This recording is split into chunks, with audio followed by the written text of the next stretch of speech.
happening now. Taking back his plea, today the man who admitted driving drunk and killing 3 young people will plead his case, saying he was coerced into the deal. And also this morning, as the investigation into that horrific limo crash continues, we're now learning that one of the victims was a SUNY Oswego professor. And the investigation itself, the limo company is responding to claims that that vehicle should never have been on the road to begin with. The latest on the investigation from Schoharie, next. From WSYR TV Syracuse, the local station, you're watching the Morning News.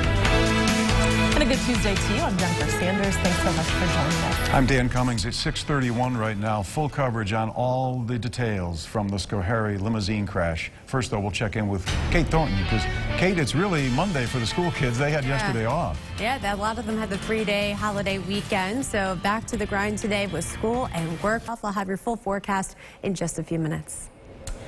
All right, Kate, thanks so much. Well, across upstate New York, communities, family, and friends are reeling after that deadly limo crash Saturday, claiming the lives of 20 people. The tragedy in Schoharie is the deadliest transportation accident in America in nearly a decade. Hundreds gathered last night to remember those who lost their lives. The group in the limo was celebrating a 30th birthday with family and loved ones and close friends.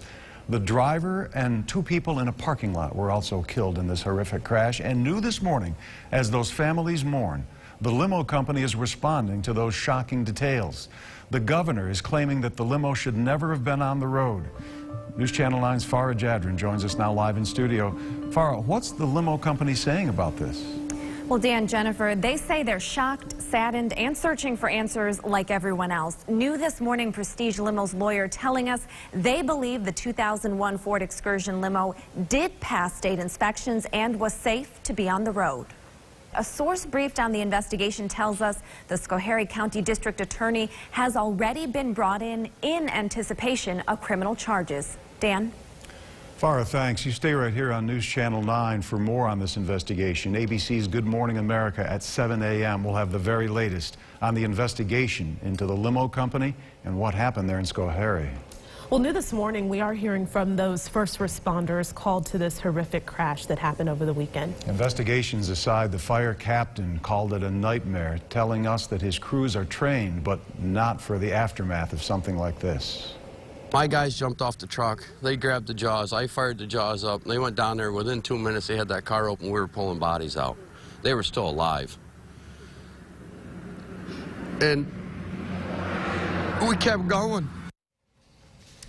The National Transportation Safety Board is still investigating the cause of the crash.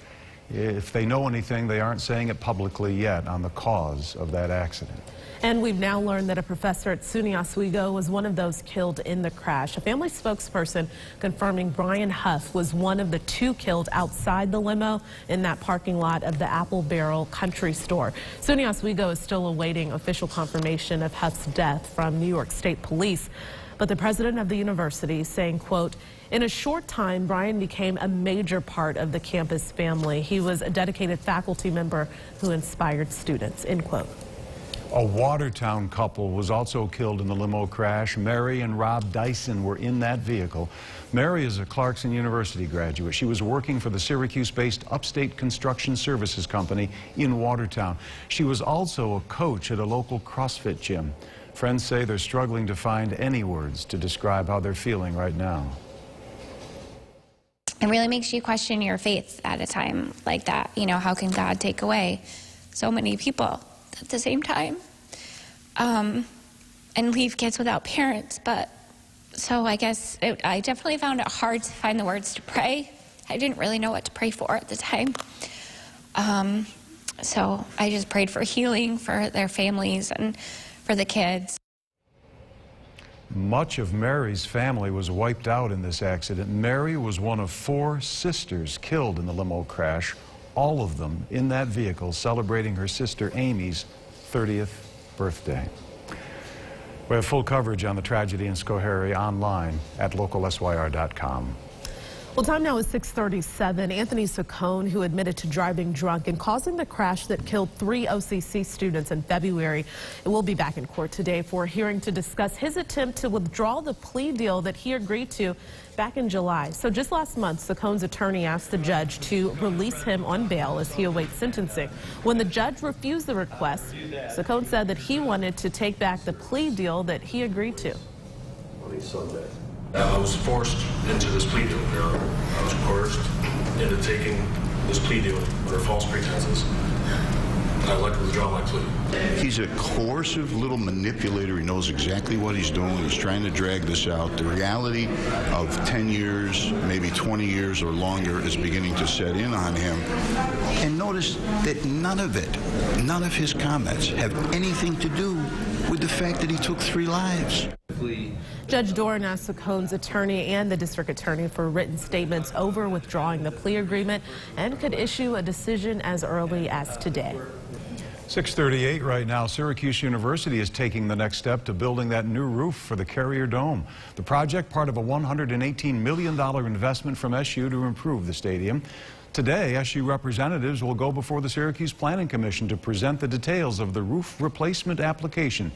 The university says since its announcement about this back in May, it's been in close touch with city and county officials as they work out the exciting details of that old Teflon bubble giving way now to that new design, new roofing materials. There'll be a whole new look for the skyline. Take a couple of years to get there, but we'll learn more today. The lights should feel better in there, though. Yeah. Oh, yeah. They're supposed to put air conditioning Maybe in some there. air conditioning for the Carrier Dome eventually. All right. Today, we could use the air conditioning. Yes. Yeah. You know, I'm one, I haven't taken them out of my windows. I don't have central air. I haven't turned the heat on yet. So Which is big for you. I know. Yes, it is. So I think after, we're going to still need the ACs today and tomorrow. If you want to, of course. I know some people don't like to, but by the end of the week, if you haven't turned the furnace on, this weekend might be the time to bite the bullet and do it, because it's going to turn chilly this weekend. All right, 2 seasons over the course of a few days. Look at that sunrise. I just missed it. Sunrise is here, 6:39. We got Old Sol over the eastern horizon. Today, the Vintage Toy Show kicks off at the Residence Inn near Carrier Circle.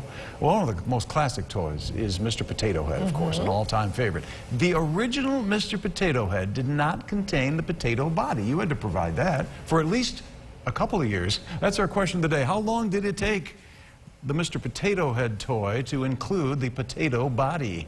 2, 5, 10, or 12? Kate, Wow. 12. Kate. By the 1960s, actually, Rocking question of the days lately. this was forced on them by federal regulators. They told the Potato Head Company that they had to have parts that were less sharp, meaning they wouldn't puncture vegetables quite as easily. So they had to sell a plastic potato. 1964, they sold the plastic potato head with the potato itself and all of the legs. I just always think of the movie Toy Story. Glasses. When I hear Mr. Potato Head.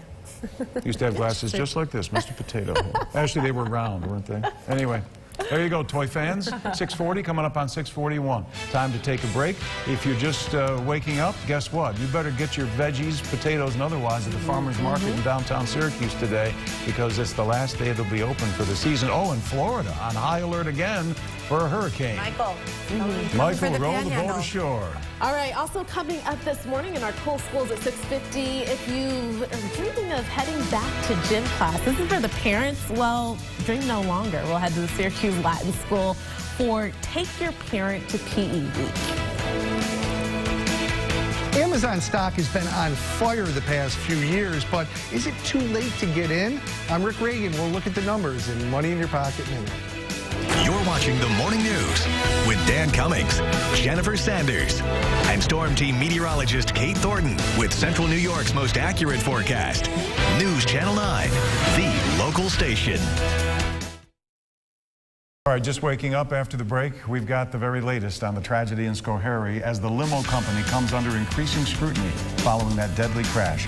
We'll recap your top stories in News on the Go. And this morning on Good Morning America, the new study linking clean hands with fewer infections. But what's the best way to wash them? Soap and water or hand sanitizer?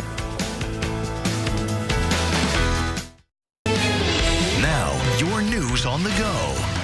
The 2001 Ford Excursion limousine that was carrying those 18 people in the Schoharie crash shouldn't have been on the road at all. This according to the governor's office. And right now the limo had failed inspection last month and the driver did not have the appropriate license. Attorneys for Prestige Limos say they have pulled off all vehicles off the road until the investigation is complete. Anthony Saccone, the Camillus man who admitted to driving drunk and causing the crash last winter that killed 3 young OCC students, he is scheduled back in court this morning for a hearing to discuss his attempt to withdraw his plea, a deal he agreed to in July. The judge has now asked Saccone's attorney and the DA for written arguments. There could be a decision as early as this morning. Well, in Florida, neighbors are preparing for Hurricane Michael. Governor Rick Scott issuing a state of emergency for 26 counties, urging neighbors in the Panhandle to be ready for torrential rain, heavy winds, and dangerous storm surges.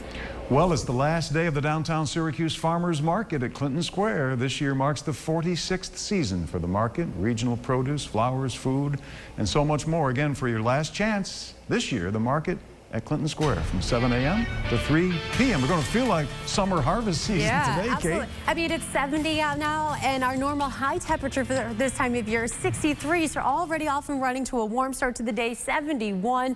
We are all quiet in live Doppler 9. We will have little to no rain for today. Any showers will be mostly up north. 82, the record today is 85. Overnight, we're going to say mild 60s. Another 80-degree day tomorrow, pushing the record once again. Thursday's our day of change. Cold front comes through, bringing in rain, much cooler for this weekend. All right, thank you, Kate. We're off and running. School today. The 3-day weekend is over. Have a great day, everybody, whether it's school, work, or whatever. Drive carefully. We'll have an update here for you at 7:23.